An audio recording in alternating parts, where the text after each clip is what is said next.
A slap changed everything. And it all started on the first day of university. She came from a middle-class background. Her parents had saved for years to afford her education in one of the city's top universities. It was her first step into a world she had only seen in dreams: tall buildings, stylish students, a huge campus, and unlimited opportunities. But the moment she walked through those university gates, she entered more than just a campus. She stepped into someone else's playground. His name was Arav. Final year student. Rich, powerful, arrogant. He wasn't just popular, he controlled everything inside that campus. From student council to the underground ragging circles, Arav had people following his every move. She didn't care about that. She was focused on her studies. But trouble didn't need her permission to begin. It happened during orientation week. She was standing near the notice board, trying to locate her classroom, when Arav and his group of friends spotted her. A few laughs, a few sarcastic comments, and suddenly she became their target for ragging. Arav walked up with a fake smile. "You lost, fresher?" he asked. She didn't respond. He circled her slowly. "Tell me something? What's a small-town girl doing in a place like this? This isn't your type of crowd." The others laughed. He made her stand on a bench and introduce herself in a funny voice.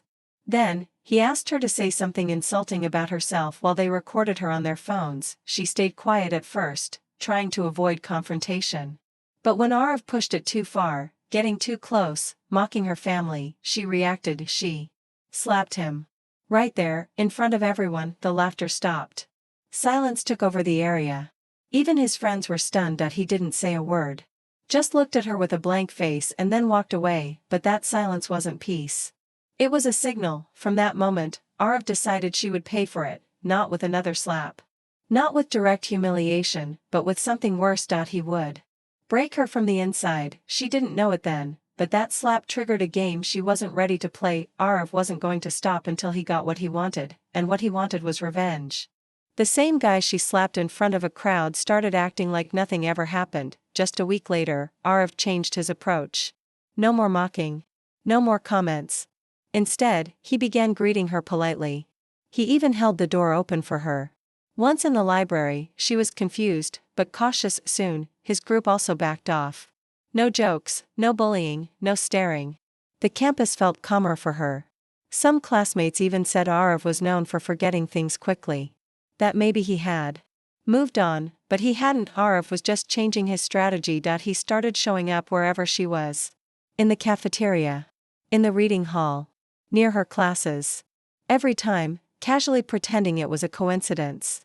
Slowly, he began to talk to her, nothing too much at first. "Hey, need help with that form? Your notes are impressive. You seem serious about your future. That's rare here." She didn't trust him. But he didn't push. He stayed friendly, helpful, and careful. Within a month, they had short conversations. She kept it formal. He didn't cross any lines. That's how he planned it. Then came the invitations. First, a small student event. She declined. Next, a cultural night organized by the senior batch. He was on the organizing committee and made sure to personally hand her the invite. She hesitated, but her classmates insisted. It was a public event with lots of people. No risk. She went. Nothing bad happened. In fact, Arav stayed at a distance most of the time. But when their eyes met, across the crowd, he gave a small nod. Just polite, not personal. It was enough to plant one idea in her head. Maybe she had judged him too early. The next day, he thanked her for attending. Then he asked if she needed help with a difficult assignment. This time, she said yes. For the first time, they sat in the same space, side by side, going over study notes. He didn't flirt. He didn't overstep. Just focused on explaining concepts clearly. By the end of that week, she had started seeing him differently, not completely. But something had shifted. Meanwhile, Arav's plan was moving smoothly. The same girl who had embarrassed him publicly was now beginning to lower her guard. He wasn't rushing. He didn't need to. He just had to play the long game, pretend to be kind. Pretend to understand her. Pretend to care. Every day, one more step closer. She still didn't know that everything she was seeing was carefully designed, because for Arav, it wasn't about forgiveness. It was about revenge. And she was walking straight into it. When a person who once humiliated you starts treating you with respect, it can confuse you. That's exactly what happened. She noticed how Arav now avoided teasing anyone. He became active in social work on campus. He even raised his voice once. When a junior was being bullied by others, his entire image shifted. People started saying he had matured.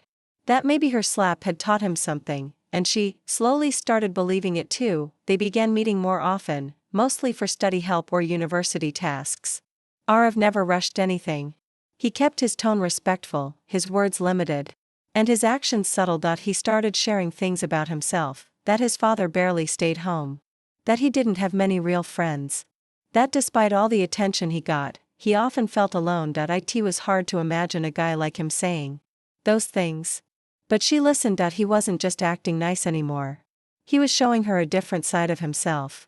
One that seemed real, and so, when he offered to walk her to the bus stop one evening, she didn't refuse. That small walk became a routine.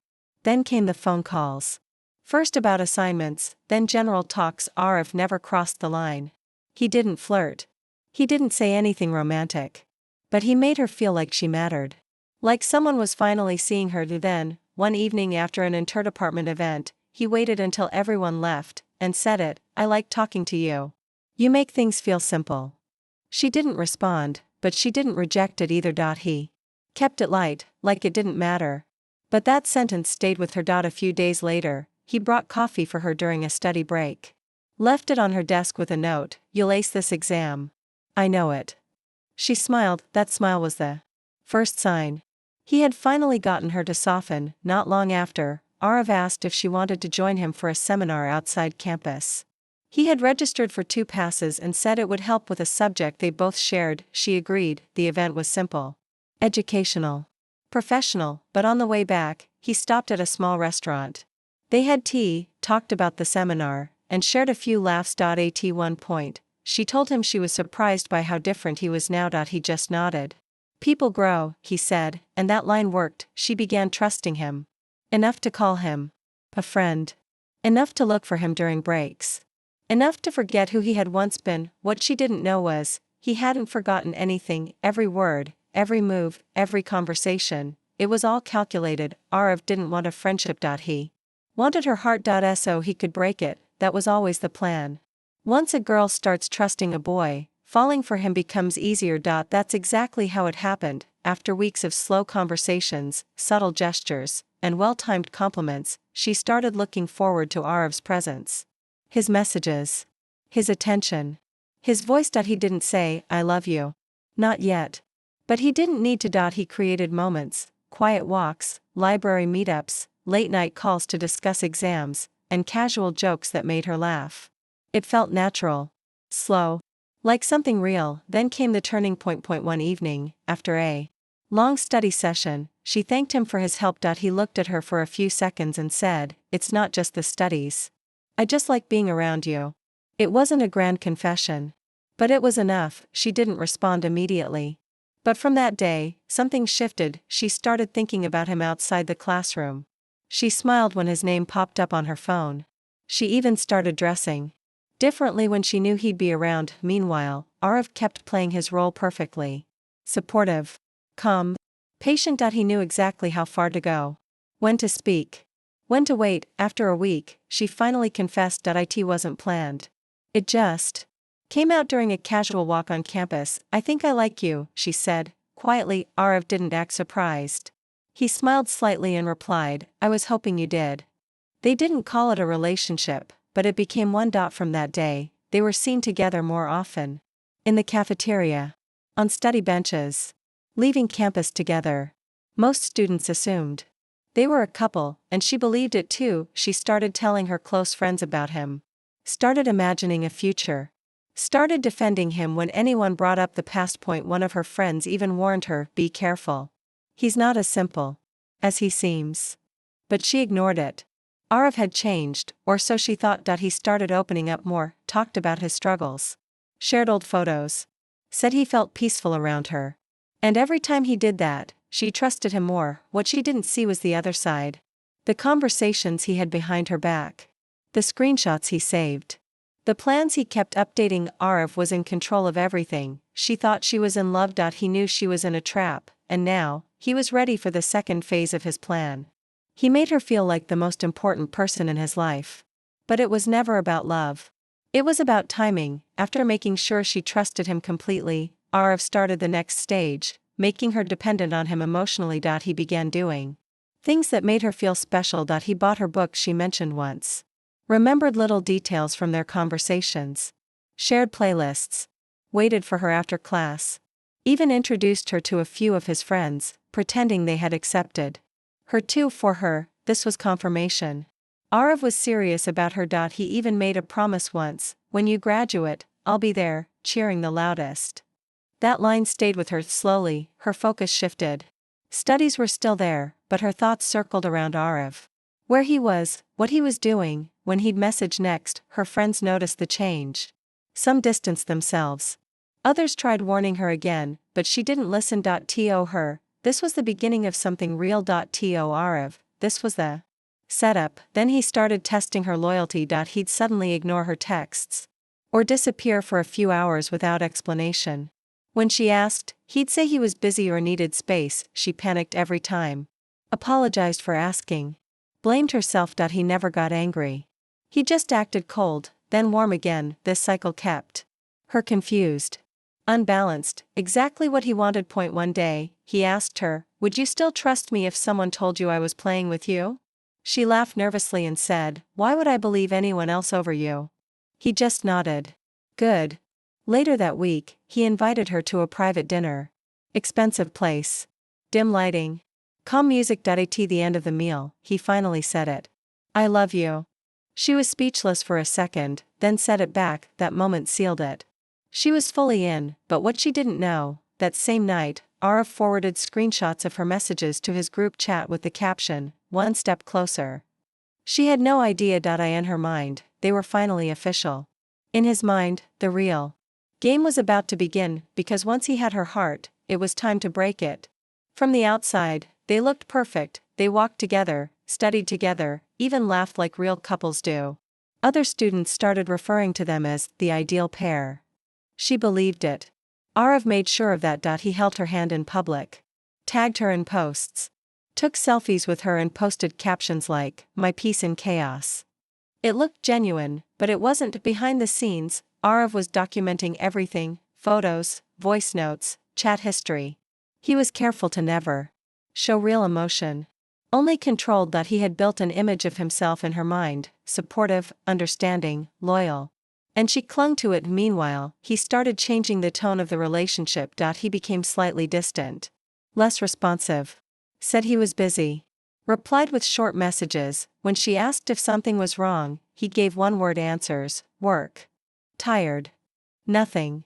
Then he'd suddenly come back with grand gestures, flowers, surprise meetups, sweet calls. This kept her constantly guessing. She thought maybe it was normal. Relationships go through phases. She had no idea this wasn't a phase, it was a planned. Soon, Arav introduced a new twist. He mentioned a girl from his past. She used to like me a lot, he said casually. But it never worked out. She asked if they were still in touch. He said, sometimes. But we're just friends now. That was a lie. He had never stopped talking to that girl. In fact, he was using her to create insecurity. Days later, that same girl posted an old photo of her and Arav with the caption, some people never change. Red heart. She saw it. Froze, but Arav handled it well. He smiled, said it was harmless. She's just creating drama. She believed him, and that was all he needed. One more sign that she trusted him more than she trusted her own instincts. He started pulling away even more. Ignoring texts. Missing calls. Canceling plans, but still showing up just in time to keep her hoping. This emotional roller coaster kept her locked in. She didn't know he was already preparing for the final stage, the betrayal. He had everything he needed: her heart, her trust, and all the proof that she was fully his. Now, he was ready to let it all crash. On his terms. The truth didn't come out by accident. It was planned. Arav wanted her to find out, at the right moment, in the most humiliating way possible. It began with a sudden shift. He stopped answering her calls completely. Left her messages on read. Made excuses for not showing up to meet her. At first, she waited patiently.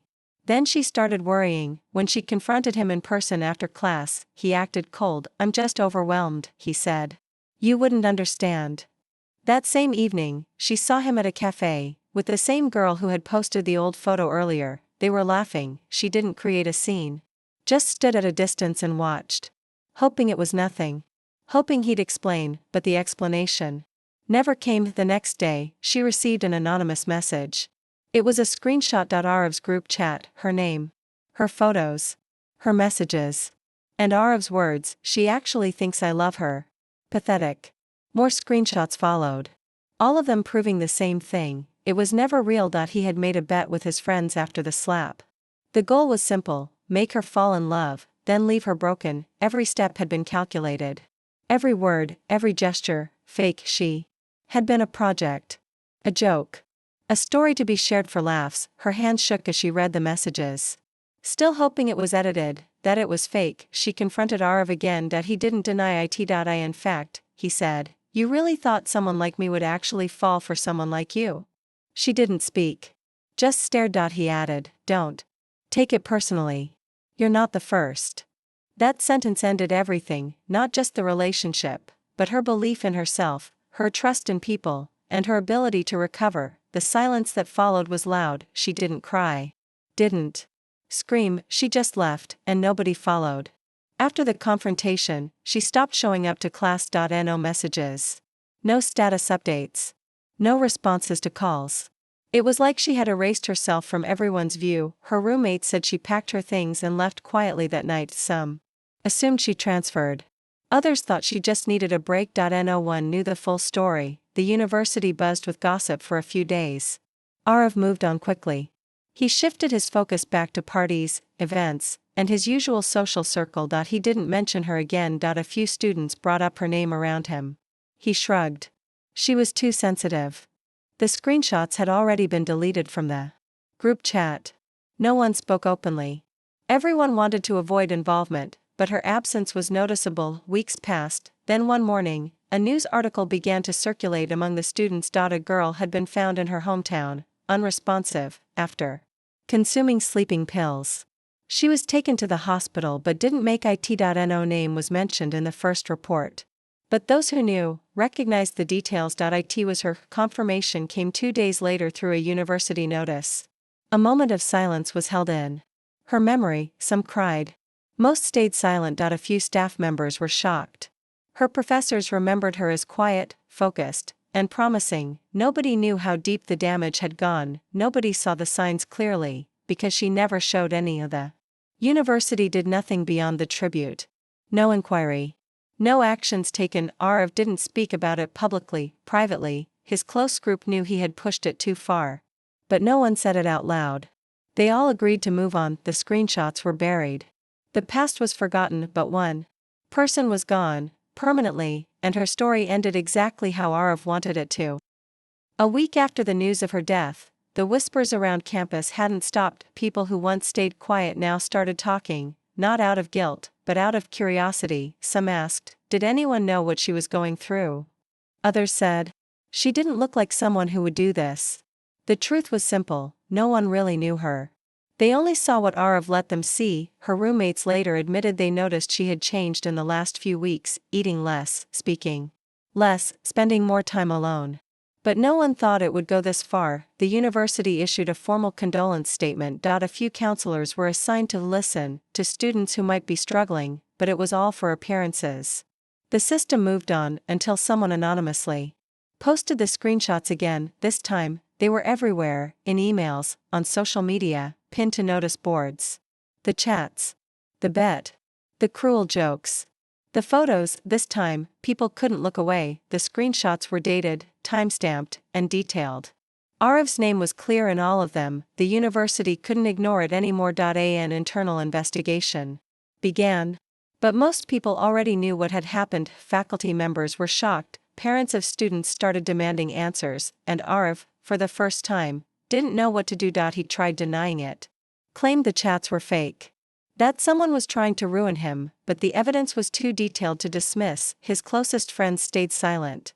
Some even distanced themselves. Suddenly, the boy who once controlled the campus was standing alone. His name was removed from several student panels. He was asked to stay away from university events. Sponsors backed out of a project he was leading. His reputation dropped, not overnight, but quickly. People still didn't say much to his face, but the respect, the attention, the admiration. All of it was gone. The same boy who once laughed at her pain now found himself avoided in hallways, and the girl he broke, she never got to see any of it. Actions don't disappear. They wait, and return when no one expects them. Arif thought he had won, that he got his revenge. He made her fall. Then moved on like nothing happened, but when the screenshots resurfaced, everything began to fall apart. Slowly, then all at once, the university suspended him pending investigation. His final year project was cancelled. Internship offers were withdrawn. No company wanted to be associated with someone publicly accused of bullying and emotional abuse, especially one linked to a student's suicide. His family tried to fix things. Lawyers got involved. But the damage was already done. The screenshots were all over the internet. Forums, blogs, news outlets. Everyone had an opinion, and none of them favored him. Alumni disowned him. Juniors avoided him. Even his close friends, the ones who cheered when he bragged in group chats, started deleting old photos and distancing themselves. His name became a warning, not a legacy. Meanwhile, her name started gaining quiet attention. Some students wrote blog posts about her, others shared how she had helped them, how polite she always was, how no one deserved what happened to her. An annual scholarship was started in her memory by an anonymous donor. It wasn't enough to bring her back, but it was something. Arif never returned to campus. He deactivated his social accounts. Rumors said he moved cities. Others claimed he was in therapy. No one knew for sure, but wherever he went, one fact remained attached to his name: he was the reason a girl ended her life, not because of one mistake, but because of a calculated plan that began with a slap and ended with silence. This story didn't end with justice. It ended with loss, and a reminder: sometimes the damage is done before anyone realizes it's too late.